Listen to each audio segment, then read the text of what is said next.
My sister broke my $2,500 wheelchair as a joke, so I took her to court. I'm a 25-year-old guy, and I've been paraplegic since I was 18. An accident changed my life, and now I rely on a custom wheelchair that cost me $2,500. It's not just a chair. It's my independence, my way of getting around my freedom. My family's always been close, or at least that's how it used to feel. But then there's my sister, Sarah, 27, always the jokester, always looking for a laugh. She's the kind of person who thinks every moment is a setup for her next big prank, no matter how anyone else feels about it. A few weeks ago, we had a family reunion at my place. I was hosting, which meant dealing with the chaos of my relatives piling into my house. I like seeing everyone, but it's always a lot. And then Sarah shows up late, already smelling like she'd had a few too many drinks. She barged in with a goofy grin, loudly making her usual round of jokes. Some of them were all right, others just felt like she was trying too hard. But that's Sarah. No one calls her out, and she never seems to notice when her jokes cross a line.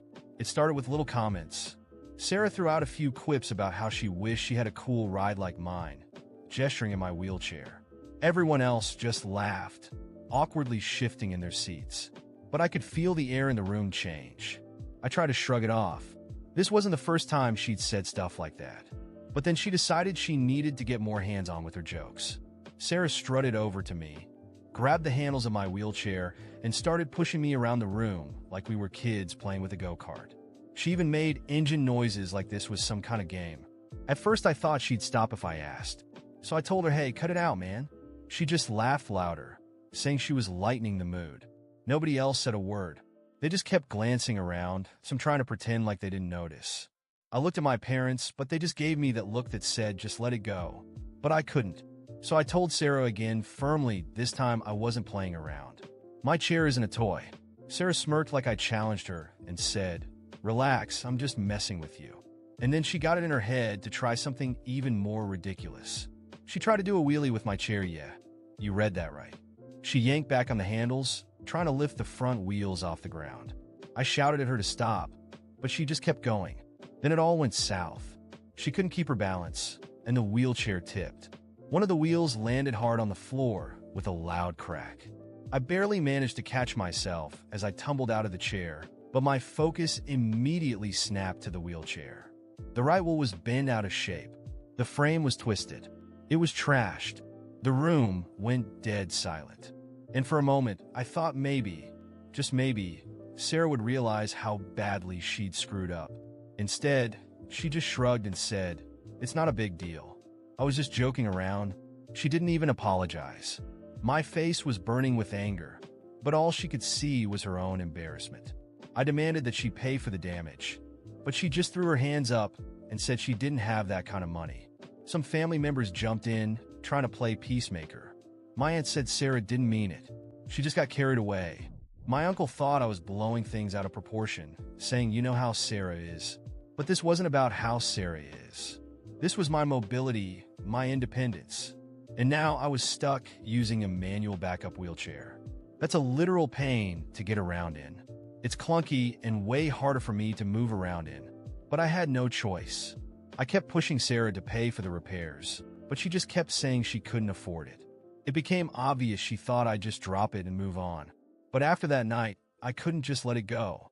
A few friends who'd heard the story couldn't believe how Sarah acted, and they were the ones who helped me see my options.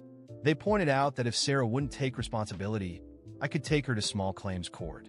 At first, it sounded extreme, but the more I thought about it, the more I realized this wasn't just about the money.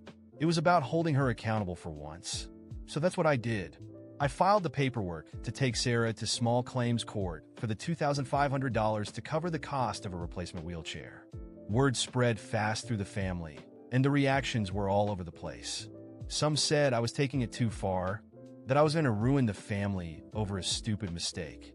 Others, mostly the ones who'd been on the receiving end of Sarah's pranks before, thought she finally needed a wake-up call. But for the first time, I didn't care what they thought I knew. I couldn't back down this time. I could tell Sarah wasn't taking it seriously, though. She sent me this smug text. I knew taking Sarah to court wouldn't be easy, but I was determined. This wasn't just about the wheelchair. It was the last straw. For years, She'd made jokes at my expense, treating my situation like an excuse for her pranks. It was as if, in her mind, I was just a character in her comedy. But this time, I couldn't laugh it off. I couldn't pretend everything was okay. The court date came quickly, and the tension in the air was heavy. Sarah walked into the courtroom with that same irritating expression, as if the whole thing was still some kind of joke. She didn't even look worried. She was dressed casually, as if she were heading to a family lunch, and I could tell she still didn't believe I had the guts to go through with it. When the judge entered, the murmuring stopped. I was nervous, but I kept my composure. As the hearing began, my lawyer laid out the facts.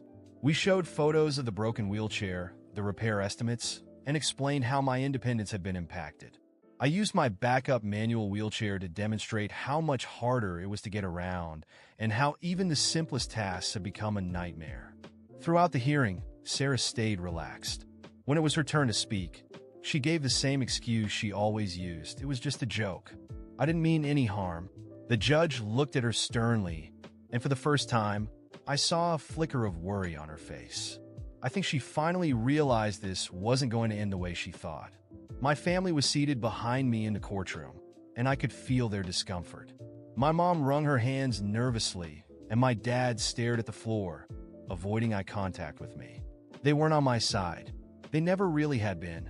They thought I was overreacting, that it was just a wheelchair, and nothing justified tearing the family apart, as if Sarah's pranks hadn't already done that long ago. The judge's decision was swift and clear. Sarah was responsible for the damage and had to pay the $2,500 for a new wheelchair. A wave of relief washed over me. For the first time, someone other than me was saying that what she did wasn't okay. Sarah went pale and tried to argue that she didn't have the money. But the judge was firm. If she didn't pay, there would be legal consequences. As soon as the hearing ended, Sarah stormed out, furious, saying I had ruined the family over a chair. None of my family members came to speak with me. They all ran after her, as they always did, trying to comfort her, as if I were the villain in this story. That night, I went home alone. It felt strange to realize that my family, the people I grew up with and thought would always support me, had never really seen me as a whole person. To them, I was just a burden who should be grateful for whatever scraps of attention they threw my way. But for the first time in a long time, I felt at peace. I wasn't carrying their expectations anymore. A few weeks later, my mom sent me a message asking to talk. I knew what was coming, but I decided to give her a chance.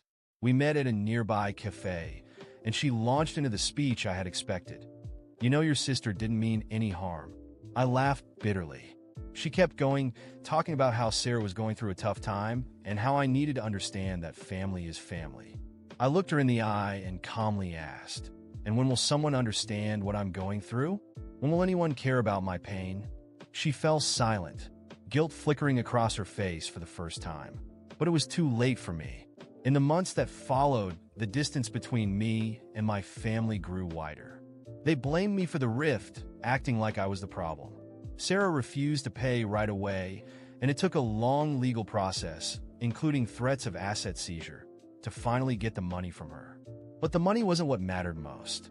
What truly mattered was that, at last, I had stood up for myself. One day, I got a message from my dad, inviting me to Sarah's daughter's birthday party. He said Sarah wanted to apologize, and that we should move on. I declined. Not because I held a grudge, but because I finally understood that I didn't need their approval anymore. I was fine on my own. The new wheelchair arrived, bringing with it a renewed sense of freedom. I moved on with my life, made new friends, and gradually distanced myself from my family. It wasn't easy, but it was necessary. They never understood that this wasn't about money or jokes. It was about respect, something I had learned to demand, even if it meant rolling through life on my own. And Sarah? Well, she never tried to contact me again. I heard through the grapevine that her life wasn't going well. Her reckless behavior and constant pranks drove people away. She lost her job, and her boyfriend left her not long after. Maybe, just maybe, she finally learned the difference between a joke and a humiliation. As for me, I kept moving forward. And for the first time, I didn't feel the need to apologize for being who I am or for demanding respect. If there's one thing this experience taught me, it's that family isn't always the people you share blood with. Sometimes, family is the people who choose to stand by you and respect who you are. And I finally found that. Months passed since the court hearing, and although I initially felt relieved, the aftermath was harder than I expected. I knew things wouldn't be the same with my family, but the isolation that followed hit me deeper than I imagined. Still, I came to realize that some decisions, no matter how painful, are necessary for peace of mind. This fight wasn't just about the wheelchair. It was about respect and autonomy, things I never thought I'd have to demand from my own family. During this time, my mom tried to reconcile with me several times, always saying the same thing. You know, Sarah didn't mean any harm. But the problem wasn't just how Sarah is. It was about how everyone always excused her behavior, no matter what damage she caused, even when it was something as vital as my wheelchair. The lack of empathy hurt the most, and I knew that for my own well-being, I had to distance myself, not out of anger, but out of necessity. Months after the court's decision, Sarah finally paid for the wheelchair, though without any apology. The payment came as a bank transfer. No message, no words. That was her way of saying, in her mind, that it was over. But for me, the real closure didn't come with the money. It came when I accepted that I couldn't change other people, only how I reacted to them. With the money, I purchased a new wheelchair identical to the one she had broken. Receiving it felt like regaining a part of myself that had been taken away. It wasn't just a means of getting around, it was my freedom. I could go out without hesitation, move without struggling, and live without the burden of the old manual wheelchair that had made life unnecessarily difficult. The sense of freedom returned, and with it, a renewed sense of purpose. I started seeking support outside my family circle. I joined disability advocacy groups and made friends who truly understood what I was going through in ways my family never could. These new connections showed me that I didn't have to fight every battle alone, that there were people who would stand by me and support me. Slowly, my life took on new meaning. I enrolled in assistive technology courses and began giving talks on independence and the importance of demanding respect. I found that many people, like me, were struggling to be seen and heard in a world that often dismisses our experiences. Becoming a voice in that space was empowering and healing for me. Meanwhile, the attempts from my family to reconnect dwindled. They realized I wasn't going to fall back into the same toxic dynamic. My dad made one last attempt, inviting me to a family gathering, saying that Sarah wanted to apologize and that we should move on. But I knew that conversation wouldn't bring the change I needed. I had already forgiven Sarah in my heart, but I didn't need her validation to move forward. That part of my life was already behind me. I politely declined the invitation, telling my dad that I wished them well, but I was no longer interested in patching up something that was already finished for me. He was silent for a moment, and for the first time, I felt he understood. After that, they stopped trying to convince me. Sarah, on the other hand, took a rougher path. Over time, her reckless behavior and lack of responsibility began catching up with her. I heard through the grapevine that she lost her job after making an inappropriate joke at work, and her boyfriend left her soon after. It was sad to see her spiral, but it was her journey to face, not mine. I could no longer carry the burden of her choices. As time passed, I found happiness and peace. The emotional scars were still there, but they no longer hurt the way they used to. Each day felt like a step toward a fuller, more confident version of myself. I learned to celebrate the small victories, going out for coffee on my own, working on new projects, and most importantly, being at peace with my decisions.